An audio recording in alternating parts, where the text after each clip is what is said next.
بسم اللہ الرحمن الرحیم۔ السلام علیکم ناظرین، موسم کی تازہ ترین اپڈیٹ کے ساتھ حاضر ہوں۔ ناظرین، اس چینل پر آپ کو پاکستان کے تمام صوبوں کی تفصیل کے ساتھ سچی اور مستند موسمی رپورٹ روزانہ ملتی رہے گی۔ گزارش ہے کہ میرے اس چینل کو ضرور سبسکرائب کر لیں۔ ناظرین، آج ملک کے بیشتر علاقوں میں موسم سرد اور خشک، جبکہ شمالی علاقوں میں شدید سرد رہے گا۔ اسلام آباد سمیت پنجاب، بالائی سندھ اور خیبر پختونخوا کے میدانی علاقوں میں شدید دھند اور سموگ چھائی رہے گی۔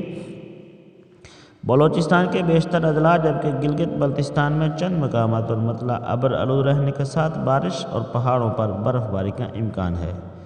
ناظرین، کل 6 جنوری 2024 بروز ہفتہ کو بھی ملک کے بیشتر میدانی علاقوں میں موسم سرد اور خشک، جبکہ بالائی علاقوں میں شدید سرد اور مطلع جزوی ابر آلود رہے گا۔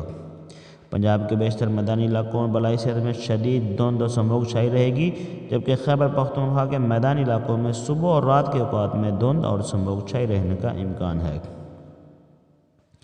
ناظرین، اس وقت جو ہمیں محکمہ موسمیات کی طرف سے تازہ ترین اپڈیٹ موصول ہوئی، اس کے مطابق صرف گلگت بلتستان میں چند مقامات پر ہلکی بارش کا امکان ہے، باقی کہیں پر بھی کوئی بارش کا کوئی امکان فی الوقت موجود نہیں ہے۔